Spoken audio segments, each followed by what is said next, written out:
நம்ம படித்த காலேஜுக்கு போக போகிறோம் பூஃபேம். நாங்கள் எங்கள் ஸ்கூல் பொண்ணுலேயே சைட் அடிச்சுட்டு தான் இருந்தோம். அங்கே வந்து எல்லோரும் ஒரு ரீயூனியன் கண்டிப்பாக பண்ணணும். ஸோ பூஃபேம் எல்லோரும் எப்படி இருக்கீங்க? நல்லா இருக்கீங்களா? நான் ரொம்ப நல்லா இருக்கேன். ஸோ நம்ம சேனலுக்கு நியூவாக வந்திருந்தீங்கன்னா மறக்காமல் சப்ஸ்கிரைப் பண்ணிவிட்டு அந்த பெல் ஐக்கான் மட்டும் தட்டி விட்ருங்க. இந்த மொட்டை வெயிலில் எங்கடா மோட்டோ போயிட்டுருக்கேன் அப்படின்னு கேட்டிங்கன்னா, ரேடிங் ஜாக்கெட்டில் எதுவும் இல்லை, சும்மா நார்மலாக போகிறேன் அப்படின்னு கேட்டிங்கன்னா, நம்ம படித்த காலேஜுக்கு போக போகிறோம் பூஃபேம். எதுக்குடா மறுபடியும் காலேஜ் போகிற மோட்டோ அப்படின்னு கேட்டிங்கன்னா, செகண்ட் டிகிரி இது பண்ண போகிறேன் அப்படின்னு கேட்டிங்கன்னா, அப்படியெல்லாம் எதுவுமே கிடையாது. ஸோ வந்து நம்ம ஃபஸ்ட்டு வாங்கின டிகிரியே இப்போ தாங்க வாங்க போகிறோம். ஸோ அதுக்காக தான் கோயம்புத்தூர் நோக்கி இப்போ ஒரு பயணம். ஸோ நம்ம வந்து கோயம்புத்தூர் தான் காலேஜ் படித்தேன். நான் 3 வருஷம் இல்லை 2 வருஷம் தான் காலேஜே போனோம். 2 வருஷம் இல்லை 1.5 வருஷம் தான் காலேஜ் போனோம். 1.5 வருஷம் வந்து எங்களுக்கு லாக்டவுன்லேயே போயிடுச்சுங்க. ஸோ நான்லாம் கொரோனா பேட்ச் பசங்க. ஸோ நான் எங்கே படித்தேன்னா கோயம்புத்தூரில் சங்கரா காலேஜில் தான் படித்தேன். ஸோ நம்ம சங்கரா காலேஜில் பசங்க யாராவது வீடியோ பார்த்தீங்கன்னா கீழே ஒரு ப்ளூ ஹார்ட்டின்னு தட்டி விடுங்க. ஸோ நான் வந்து இப்போது அரௌண்ட் ஒரு 40 கிலோமீட்டர்ஸ் இருக்குங்க நம்மளுக்கு சரவணம்பட்டி. ஸோ வந்து நம்ம பசங்க 2 பேர் அங்கே வந்திருக்கானுங்க. ஏன் மோட்டோ இவ்வளோ நாள் எங்கடா போனேன், ஏன் டிகிரி வாங்கலையா அப்படின்னு கேட்டிங்கன்னா, ஸோ வந்து டிகிரியெல்லாம் வாங்கியிருப்பேங்க. ஒரு கிராஜுவேஷன் டே அப்போ என்னால் போக முடியல. ஒரு சின்ன வேலைனால என்னால் கிராஜுவேஷன் டே அட்டன் பண்ண முடியல. ஸோ அதனால் அப்படியே இப்போ தான் இன்றைக்கி தான் கிராஜுவேஷன் முடிஞ்சு 3 மாதம் கழிச்சு தான் டிகிரி வாங்க போயிட்டுருக்கோம். ஸோ வந்து நாங்கள் எப்போவுமே அப்படி தான், நம்ம பசங்க எப்போவுமே அப்படி தான், லேட்டாக தான் போய் எதாவது பண்ணுவோம். ஸோ அதே மாதிரி தான் ஜாலியாக லேட்டாக போய் டிகிரி வாங்க போயிட்டுருக்கோம். ஸோ நம்ம காலேஜ் பசங்க அங்கே தாங்க நின்று எப்படியும் ஒரு 3 பேர் போகிறோம். நாங்கள் போயிட்டு என்னென்ன அலப்பறை பண்ண போகிறாங்கன்னு எனக்கு தெரியல எங்கள் காலேஜில். ஏன்னா இதுக்கு முன்னாடி நம்ம பசங்க ஒரு 2 பேர் போய் லெட்டர் எழுதி கொடுத்து டிபார்ட்மெண்ட்டில் நிறைய இங்கே எதுக்கு வந்த காலேஜில் போய் இந்த யூனிவர்சிட்டியில் போய் வாங்கிட்டு வா. எங்களுக்கு பாரதியார் யூனிவர்சிட்டி இப்போ தான் எங்களுக்கு காலேஜ் அட்டானமஸ். முதல்ல வந்து எங்களுக்கு பாரதியார் யூனிவர்சிட்டி நான் படித்தப்போ அப்போவே அட்டானமஸாக இருந்ததா செம ஜாலியாக இருந்திருக்கும். என்ன ஸ்டாஃப்ஸை மட்டும் பகச்சிக்கூடாது, மற்றபடி ஜாலியாக இருந்திருக்கும். பட் பரவாயில்லைங்க, போயிட்டு அப்படியே ஜாலியாக டிகிரி வாங்கிட்டு வருவோம். ஏதோ லெட்டராக எழுதி தரணுமா, நம்ம பசங்க ஃபார்மேட் அனுப்பியிருக்கானுங்க. போயிட்டு அந்த ஃபார்மேட்லலாம் எழுதி ஒட்டி எல்லாம் எழுதி கையெழுத்து வாங்கி ஒரு 1/2 மணி நேரம் 1 மணி நேரம் வெயிட் பண்ணி தான் டிகிரி கொடுப்பாங்களாம். ஸோ ஜாலியாக போய் டிகிரி வாங்கிட்டு வருவோம். ஸோ ஐயோ இப்போ தாங்க அதிரப்பள்ளி ரைடு முடிச்சுட்டு வந்தேன். 2 நாள் ஆச்சு. மறுபடியும் ஒரு சின்ன குட்டி ரைடெலாம் கிடையாது. இது வந்து இப்போ வாங்கி ஆகணுங்கிறாங்க. இல்லைன்னா 3 மாதம் இன்னொரு 1 மந்த் போச்சுன்னா நீங்கள் காலேஜில் தான் போய் வாங்கிக்கணுன்ட்டாங்க. அதனால தான் லீவை போட்டு நீங்கள் டிகிரி வாங்க போயிட்டுருக்கோம். ஸோ ஃபோன்லாம் உள்ளே வச்சுட்டாங்க. அதனால தான் ஃபோன் எடுத்து ஃபோனில் தான் மேப் போடுறதுக்கு நான் யோசித்தேன். ஆனால் நம்ம காலேஜுக்கு போகிறதுக்கு எதுக்குலாம் மேப்பு அப்படின்னு யோசிச்சுட்டு உள்ளே எடுத்து வச்சிட்டேங்க. நான் வந்து இங்கே புளியம்பட்டிங்க எனக்கு வந்து பஸ்ஸு வந்து புளியம்பட்டி தான் வரும். ஸோ 8ஆம் நம்பர்னு ஒரு பஸ்ஸு, அதில் தான் வருவேன் நான். லாஸ்ட்டு சீட்டில் எங்கள் பசங்க, எங்கள் சீனியர் அண்ணாலாம், எங்கள் சீனியர் அண்ணா, நான், மாப்பிள்ளை தினேஷ் ஒருத்தர் இருப்பான் என் கூட. எல்லா விளாக்லேயும் பழைய விளாக்லாம் இருப்பான். அவன் தான் என் மாப்பிள்ளை தினேஷ், அவன் பேர். ஸோ நான், மாப்பிள்ளை தினேஷ் எல்லோரும் லாஸ்ட்டு சீட்டை எங்களுக்கு அலாட் பண்ணிடுவாங்க. எங்கள் சீனியர்ஸ் அண்ணா வந்து பாண்டியனா, அப்புறம் இன்னும் நிறைய பேர் இருக்காங்க. சீனிச்சாமி அண்ணா, அப்புறம் யாரோ இன்னும் 2-3 பேர்லாம் இருப்பாங்க பூஃபம். அப்புறம் குண்டின்னு ஒரு அண்ணா இருப்பார். அவர் பட்ட பேர் குண்டி தான். ஸோ குண்டி அப்படின்னு சொல்லி அவரோட ஃபன் பண்ணிகிட்டு இருப்போம். ஸோ அந்த அண்ணா நாங்கள் எல்லாருமே அந்த லாஸ்ட் சீட் எங்களை அலாட் பண்ணிடுவாங்க. அந்த சீட்டில் மொத்தம் ஒரு 6 பேர் தான் உட்கார முடியும். நாங்கள் 12 பேர் கொண்டு வருவோம். ஒவ்வொருத்த மடியில் உட்காந்துட்டு இருப்போம். அப்புறம் நம்ம மாப்பிள்ளை அருண் எல்லாம் ஜாலியாக போயிட்டுருப்போம். அதெல்லாம் ஒரு காலம். அப்புறம் என்ன பண்ணுவோம் நம்ம ஃபேம், நாங்கள்லாம் எங்கள் காலேஜ் பஸ்ஸில் வந்து செம்ம ஸ்ட்ரிக்ட்டு, வந்து பாட்டு போடக்கூடாது. எல்லா காலேஜ் பஸ்லேயும் பாட்டு போடுவாங்க. எங்கள் காலேஜ் பஸ்ஸில் பாட்டே போட மாட்டாங்க. என்னடான்னு கேட்டிங்கன்னா, அதே தான் அவங்க ரூல்ஸ் ஃபாலோ பண்ணுறாங்கட்டாங்க. நாங்கள் என்ன பண்ணுவோம் தெரியுங்களா, அது ஒரு ஆப் இருக்குது ஃபேம். எல்லோரும் ஒரே இதில் கனெக்ட் பண்ணிடுவோம். லைனாக ஃபோனை கனெக்ட் பண்ணிவிட்டு ஒருத்தர் பாட்டு போட்டு விட்ருவான். டொமைன் இருப்பான், அவன் தான் பாட்டு போடணும். நாங்களாம் ஸ்பீக்கர்ஸ் கனெக்ட் ஆயிடுவோம். அவன் போட்டவே அட்ட டைமில் எல்லாம் ஒரே மாதிரி பாடும். அது செம்ம ஃபன்னாக இருக்கும். அப்புறம் ஸ்டாஃப் எழுந்திரிச்சு வந்து திட்டுவாங்க. அப்புறம் அந்த பக்கம் போனதுக்கப்புறம் நாங்கள் பாட்டு போட்டு விடுவோம். அதெல்லாம் செம்ம ஹாப்பியாக இருக்கும். ஆனால் ஃபஸ்ட்டு ஒரு 6 மாதங்க காலேஜ் ரொம்ப போரிங். அதாவது ஃபஸ்ட்டு 2 மாதம் நல்லா போச்சு. ஃபஸ்ட்டு ஒரு செமஸ்டர் வந்து நாங்கள் டிகிரியெல்லாம் முடிச்சிட்டோம். அதாவது எக்ஸாம்ஸ் எல்லாம் முடிச்சிட்டோம். நல்லா தான் பண்ணியிருந்தோம். ஓரளவுக்கு ஓகே தான். அடுத்த செமஸ்டர் ஸ்டார்ட் ஆகும்போது லாக்டவுன் போட்டாங்க.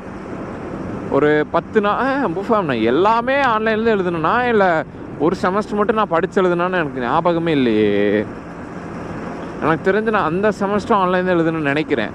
ஐயோ ஆமாங்க, ஆமாம் நான் அந்த செமஸ்டரே ஆன்லைனில் எழுதுனேன். இதில் என்ன கொடுமைனா எனக்கு வந்து இந்த இப்போ தான் எக்ஸாம்னே எனக்கு தெரியாமல் நான் எக்ஸாம் அட்டன் பண்ணாமல் எனக்கு அரியர் போட்டாங்க. ஆன்லைன் எக்ஸாம்லேயே அரியர் வாங்கின ஒரே கேஸ் உங்கள் மோட்டோ மட்டும்தான். அப்புறம் மறுபடியும் அப்படி இப்படின்னு ஏதாவது அடுத்த செமஸ்டர் ஆன்லைன்லேயே வந்தங்காட்டி எல்லாத்தையும் அப்படி இப்படின்னு கப்பிச்சுக்கணும் எப்படி எழுதி முடித்து பாஸ் பண்ணிட்டேன், நல்ல வேலை. ஸோ வந்து நான் ஆவரேஜாக தாங்க படிப்பேன், ரொம்ப டாப்பர் ரேஞ்சுக்கெலாம் கிடையாது, ஆவரேஜாக படிப்பேன். சேர்க்க சரியில்லை, கொஞ்சம் ஜாலியாக இவங்களோட சுற்றிட்டு ஃபன் பண்ணிட்டு பசங்களோட என்ஜாய்மெண்ட்லேயே போயிடுச்சா காலேஜ் லைஃபு. ஆனால் தேர்ட் இயர் படிக்கும்போது நாங்கள் திரும்பி பார்த்தோம், எங்கள் காலேஜ் லைஃபே முடிஞ்சிச்சு. எங்கடான்னு பார்த்தா காலேஜ் லைஃப் அவ்வளோதான், உங்களுக்கு காலேஜ் முடிய போது, எல்லோரும் ப்ராஜெக்ட் சப்மிட் பண்ணுங்கள், எல்லோரும் ஓட ஆரம்பிச்சிட்டாங்க. எங்களுக்கு தோணுச்சுட்டே நாங்கள் இன்னும் காலேஜ் லைஃபுக்குள்ளே என்ட்ரு ஆகலடா, அப்படி தான் தோணுச்சு. 6 மாதம் மறுபடியும் இதில் ஒரு 3 மாதம், ஒரு 1 இயர் கூட நாங்கள் காலேஜ் போயிருக்க மாட்டோம் ஃபுல்லாக. ஸோ ஆனால் எங்களுக்கு டிகிரி கொடுத்துட்டாங்க, டிகிரி சர்டிஃபிகேட்டும் வாங்கிட்டாங்க, எல்லாம் வேலைக்கும் போயிட்டுருக்காங்க. என்னென்னு எங்களுக்கு தெரியல, நான் எதுவுமே கற்றுக்கலிங்க. பிகாம் பிகாம் தான் படித்தேன், நான் வந்து சங்கராவில். ஸோ வந்து எங்கள் மாமா அங்கே தான் படிச்சுட்டு இருந்தானே ஆல்ரெடி. நான் வந்து என்னென்னா அப்போ இருந்த எனக்கோட மென்டாலிட்டி அறிவு என்னென்னா, நான் வந்து ஆர்ட்ஸ் தான் படிச்சிருந்தேன். எனக்கு வந்து மேக்ஸ் சுத்தமாக வராது, நீங்கள் சுட்டு போட்டாலும் மேக்ஸ் வராது. எங்கள் மோகன்ராஜ் சார் ஸ்கூலில் இருந்து, அவரும் பாவங்க, அவர் இருக்கிற ஆயக்கலை 64 சொல்லி தான் எனக்கு மேக்ஸ் கற்றுக் கொடுத்தாரு. ஆனால் அந்த மேக்ஸ் எனக்கு எதுவுமே மைண்டுக்குள்ளே இல்லையா.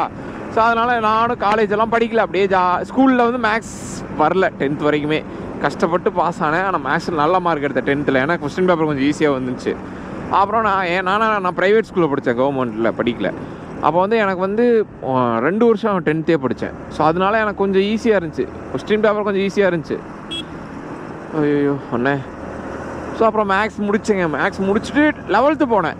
11th ஆர்ட்ஸ் எடுத்துக்கிட்டேன் ஜாலியாக. ஐயோ எல்லாம் நான் வந்து 10th 421 என்னமோ எடுத்தேன்னு நினைக்கிறேன். அப்புறம் அந்த மார்க்கை வச்சு எனக்கு வந்து பயாலஜி குரூப்பே தரனாங்க. நான் வந்து இல்லை எனக்கு மேக்ஸ் வராதுன்னு நான் என் மனசுக்குள்ளே வச்சுட்டு, இல்லைங்க நான் ஆர்ட்ஸ் படிக்கிறேன் அப்படின்னு சொல்லிட்டேன். எங்கள் ஸ்கூல் டாப்பரே வந்து ஆர்ட்ஸில் தான் கொண்டுருந்தா, எங்கள் கிளாஸ் டாப்பர் பொண்ணவ. ஸோ வந்து அந்த பொண்ணே ஆர்ட்ஸில் தான் கொண்டு இருந்தப்போ நான் சரி ஓகே நம்மளும் ஆர்ட்ஸே படிக்கலாம் அப்படின்ட்டு ஜாலியாக ஆர்ட்ஸ் எல்லாம் முடிச்சுட்டு காலேஜ் வந்தால் எந்த காலேஜ்லையுமே தெரியும். நான் கோபி ஆர்ட்ஸ் போனேன் ஃபஸ்ட்டு. அங்கே வந்து ஃபோன் யூஸ் பண்ணக்கூடாதுட்டாங்க. நான் என்ன யோசிச்சேன், நான் படித்த ஸ்கூல் வந்து செம்ம ஸ்ட்ரிக்ட்டு, பொண்ணுகிட்டையும் பேசக்கூடாது, பொண்ணுகிட்ட பேசக்கூடாது, மொபைல் யூஸ் பண்ணக்கூடாதுன்னு இப்படி ஏகப்பட்ட ஸ்ட்ரிக்டான ரூல்ஸ் இருக்குது. ஸோ அந்த ஸ்கூலில் படிச்சுட்டு காலேஜ்லேயும் போய் இப்படி ஒரு நரகமான காலேஜில் போய் சேரணுமாட்டு தான் நான் கோபி ஆர்ட்ஸ் அப்படியே ஸ்கிப் பண்ணி வச்சிட்டேன். ஏன்னா எனக்கு கோபி ஆர்ட்ஸ் செட் ஆகாது. நான் என்ன பிளான் பண்ணேன்னா, நம்ம ஆதினா ஞாபகம் வந்தார். ஸோ பண்ணாரியம்மனில் போய் டிகிரி போட்டுடலாமாண்ணா, நம்ம மார்க்குக்கு ஃபீஸ் ஹெவியாக கேட்பானுங்க. சரி என்ன பண்ணலான்னு யோசிச்சுட்டு கோயம்புத்தூர் சைடு அப்படியே ஒரு நோட்டத்தை விட்டேன். காலேஜ்னாலே கோயம்புத்தூர் தானே. ஸோ வந்து அந்த சைடு ஃபுல்லாக பிஎஸ்சி கதிர் காலேஜ் எல்லா பக்கம் போய் ஒரு ரவுண்ட் அடிச்சுட்டு வந்தோம் பசங்களோட, நானும் இன்னொரு மாப்பிள்ளை 2 பேரும். பிஎஸ்சி போனால் உங்கள் மார்க்கு கண்டிப்பாக டொனேஷன் கேட்குறாங்க. எல்லா காலேஜ்லையுமே ரொம்ப ஹெவி ஃபீஸ் வந்துச்சு. பட் வந்து நான் இந்த காலேஜுக்கு ப்ரொமோஷன்லாம் பண்ணலைங்க. ஒரு 6 மாதம் தான் அந்த இதில் படித்தேன். அடுத்த செமஸ்டரில் அந்த பர்சன்டேஜ் மெயின்டைன் பண்ணால் தான் அந்த ஃபீஸ், இல்லைன்னா ஃபீஸ் கிடையாதுன்ட்டாங்க. அதனால் என்ன பண்ணேன், நான் டேரெக்டாக எங்கள் லைன் எங்கள் மாமா அந்த காலேஜ் தான் படிச்சுட்டு இருந்தான். சரின்ட்டு அவனை கூட்டிகிட்டு போனேன். ஃபீஸ் ஸ்ட்ரக்சர்ஸ் எல்லாம் சொன்னாங்க, எனக்கு ஓகேவாக இருந்துச்சு. நம்ம சும்மா நார்மலாக படிக்க போகிறோம், இதை வச்சு எனக்கு அப்போவே யூடியூப் பண்ணணும்னு ஆசைங்க. புஃபம் வந்து அப்போ என்கிட்ட வந்து அந்த அளவுக்கு ஃபினான்ஷியலாக என்கிட்ட பைக்கு கிடையாது, கேமரா கிடையாது, இப்படி நிறையா ஃபெசிலிட்டிஸ். அது இல்லாமல் எங்கள் அப்பா செமஸ்டர், அதனால் என்னால் அப்போ எதுவுமே பண்ண முடியல. சரின்ட்டு நான் அது வரைக்கும் சரி ஏதோ ஒரு டிகிரி போவோம், அதை வச்சு எதாவது பண்ணலான்ட்டு தான் பிகாம் எடுத்தேன். ஏன்னா பிகாம் ஈஸியாக இருக்கும்னு சொன்னாங்க பசங்க. அதை எனக்கு அப்புறம் தான் தெரிஞ்சிச்சு பிகாமும் கஷ்டம்தான்னு. அதுக்கப்புறம் தெரிஞ்சது இப்போ எனக்கு தான் எதுவும் வரதில்லை அப்படின்னு சொல்லி. அப்புறம் மறுபடியும் அப்படி இப்படின்னு தத்தி ஆனால் கொரோனா மட்டும் இல்லைன்னா இப்போ வரைக்கும் நான் அரியர் எக்ஸாம் மட்டும்தான் எழுதிட்டு இருந்திருப்போம். உண்மை அதுதான். ஏன்னா எங்களுக்கு மேக்ஸுங்கிறத விட படிப்பே வர்றதில்லை. காலேஜ் லைஃப்பில் போயிட்டு புஃபேன் பசங்களோட ஒரு 10 பேர் எல்லாம் ஒன்றா ஆனோன்னு வச்சுக்கோங்களேன், படிக்கிற ஆசையே போயிடும். உண்மையாக ஜாலியாக சுற்றுறோம். ஆனால் படிக்கிறவங்களும் இருக்காங்க. நாங்கள் அப்படி ஊதாரியாக சுற்றிட்டு இருந்தோம். வருவோம், சாப்பிடுவோம், ஜாலியாக கேன்டீனில் உட்காந்துருப்போம். எங்கள் கேங்கே பெரிய கேங்குங்க. நான் மாப்பிள்ளை ஹரின்னு ஒருத்தர் இருக்கான். மாப்பிள்ளை வீடியோ பார்த்தானே கீழே கமெண்ட் போட்டுடுறாச்சலாம். ஸோ இப்படி நிறையா பேருங்க புஃபேம். நான், ஹரி, சேது, தினேஷ் மாப்பிள்ளை, அப்புறம் விக்னேஷ், அஜி, ஹரிகரன், கிரண், இப்படி எங்கள் கேங்கே பெரிய கேங்கு. இன்னும் நிறைய பேர் இருக்கானுங்க. நாங்கள் எப்படின்னா கரெக்டாக பிரேக் பெல் அடிப்பாங்க, போய் இன்டர்வியூவில் போவோம், போயிட்டு கரெக்டாக உட்காந்துருப்போம். அங்கே ரெஸ்ட் ரூமு அங்கே இங்கேன்னு சுற்றிட்டு இருப்போம். கரெக்டாக பெல் அடிக்கும் போது தான் கேன்டீன் போயிடும் எல்லோரும். கரெக்டாக ஒரு 20 நிமிஷம், அதாவது இங்கிலீஷ் பீரியட்னா எங்களுக்கு வந்து அப்படியே ரெக்க கட்டி பறக்குதாடா அப்படி மாதிரி ஜாலியாக சுற்றிட்டு இருப்போம். ஆஹா இதுக்கு தான்டா வெயிட் பண்ணிகிட்டு இருந்தோம் அப்படின்னு. ஏன்னா இங்கிலீஷ் மேம் வந்து கொஞ்சம் ரொம்ப ஃப்ரீயாக இருப்பாங்க. ஆனால் கத்திக்கிட்டே இருப்பாங்க, அவனுங்களையே மிமிக்ரி பண்ணுவாங்க. அந்த மேம் மாதிரியே பேசி இமிட்டேட் பண்ணி எல்லாம் பசங்க வெறித்தனமாக பண்ணுவானுங்க. ஸோ அந்த மேமையும் நாங்கள்லாம் வெறியேற்றிருக்கேங்க. ஒரு 1 hour லேட்டாக போயிட்டோம். ஒரு வாட்டி சரியான சம்பவம் வச்சு என்னென்னா, பசங்க சரி அடுத்து இங்கிலீஷ் பீரியட் தான்ட்டு மெதுவாக வந்துருந்தோம். அந்த அன்னைக்குன்னு பார்த்து எங்கள் டியூட்டர் மேம் வந்து மாறி வந்துட்டாங்க. எல்லாத்தையும் வெளியே நிற்க வச்சு பஞ்சாயத்து பண்ணி, நீ எவனாவது உங்களுக்கு பிரேக்கே உங்கள் காலேஜுக்கு கிடையாது, தனித்தனியாக பிரேக்கை ஒவ்வொரு கிளாஸ்லையும் கேட்டு தான் நீங்கள் போகணுங்கிற அளவுக்கு சொல்லி இது பண்ண ஆரம்பிச்சிட்டாங்க. அப்புறம் அப்படி இப்படின்னு ஏதாவது உருட்டி இருங்க புஃபம் கொஞ்சம் தாண்டிட்டு கதை சொல்லிக்கிறேன். ஸோ அப்படி இப்படின்னு பைய பேசி காலேஜுக்குள்ளே போயிட்டோம். கிளாஸ்க்குள்ளே போயிட்டோம். இந்த மாதிரி ஏகப்பட்ட பஞ்சாயத்து இருக்குங்க. 1-2 பஞ்சாயத்துலாம் கிடையாதுங்க காலேஜில் நாங்கள் பண்ணது. ஸோ அதெல்லாம் மெமரிஸ். அந்த 6 மாதத்துலேயும் இவ்வளோ மெமரிஸ் நாங்கள் கலெக்ட் பண்ணியிருக்கோம். ஸோ 3 வருஷம்னா எவ்வளோ மெமரிஸ் இருக்குன்னு எங்களுக்கே தெரியாது. அவ்வளோ மெமரிஸ் க்ரியேட் பண்ணியிருப்போம். பட் கொரோனா வந்து ஹாப்பியாகவும் இருந்துச்சு, பட் ரொம்ப சேடாகவும் இருந்துச்சு. நம்மளை மாதிரி இந்த கொரோனா பேட்சில் காலேஜ் போயிட்டு காலேஜ் முடிச்சிட்டோ ஸ்கூல் முடிச்சிட்டோ இருக்கிறோம் யாராவது இருந்தீங்கன்னா கீழே ஒரு ஹார்ட்டி எனக்கு போட்டு விடுங்கடா செல்லம். எவ்வளோ மிஸ் பண்ணுறீங்க காலேஜ். யூ என்னங்க நாங்களாம் செமையாக மிஸ் பண்ணோம் புஃபம். ரொம்ப ரொம்ப ரொம்ப ரொம்ப என் காலேஜ் லைஃப் நான் மிஸ் பண்ணுறேன். இப்போ நினச்சா என்னால் அவங்க இப்போ வந்து ஒரு 6 மாதமாக ஒரு பிளான் போட்டிருக்கோம் காலேஜ் படித்தவங்க எல்லோரும். இது நடக்காதுன்னு எங்களுக்கும் தெரியும். ஃபஸ்ட்டு கொடைக்கானல் போட்டோம், அப்புறம் மூணார் போட்டோம். சரி கடைசிக்கு ஊட்டியாவது போகலான்டானா அதுக்கு கூட எவனும் வர மாட்டேங்கிறான். காலேஜ் லைஃப் இருக்கிற வரைக்கும் தான். அது வரைக்கும் ஏதாவது போய் சொல்லிட்டாவது பசங்களோட சேர்ந்து ஒரு ரைடு போயிட்டு வந்துடுங்க. நீங்கள் எல்லோரும் எங்கேயாவது ஒரு ட்ராவல் எங்கேயாவது போயிட்டு வந்துடுங்க பசங்களோட. அது வந்து எவ்வளோ பேர் கூட ட்ராவல் பண்ணிங்கனாலும் அந்த மெமரிஸ் மட்டும் உங்களுக்கு கிடைக்காது புஃபம். உண்மையாக காலேஜ் பசங்களோட எங்கேயாவது இப்போ காலேஜ் படிக்கிற பசங்க யாராவது 3rd இயரோ இப்படி யாராவது படிச்சுட்டு 2nd இயரோ படிச்சுட்டு இருந்தீங்கன்னா ஏதாவது கடைசிக்கு எங்கேயாவது ஒரு பக்கம் ஒரு 2 நாளுக்கு டூர் போயிட்டு வந்துடுங்க. ஏன்னா இந்த மெமரிஸ் உங்களுக்கு எவ்வளோ பேர் கூட ட்ராவல் பண்ணாலும் அந்த நம்ம காலேஜ் பசங்களோட ஒரு டூர் போயிட்டு வர அந்த மெமரிஸ் எங்கேயுமே கலெக்ட் பண்ண முடியாது. நான் ஸ்கூல் போனேங்க ஃபஸ்ட்டு 10th படிக்கும்போது எங்கள் ஸ்கூலில் வந்து கேரளா கூப்பிட்டு போனாங்க 3 நாள். அப்போவே செம்ம சைட்டு குருவாயூர் கோயிலெலாம் போய் சரியான அலப்பறம் பண்ணிகிட்டு இருந்தோம். ஸ்டாஃப்ஸ் எங்களோட சேர்ந்து ஃப்ரெண்ட்ஷிப் ஆகிட்டாங்க. எல்லோரும் வேட்டி கட்டிக்கிட்டு ஜாலி. எங்கள் ஸ்கூல் பொண்ணுங்களே நாங்கள் சைட் அடிச்சுட்டு தான் இருந்தோம் ஓப்பனாக சொல்ல போனால்.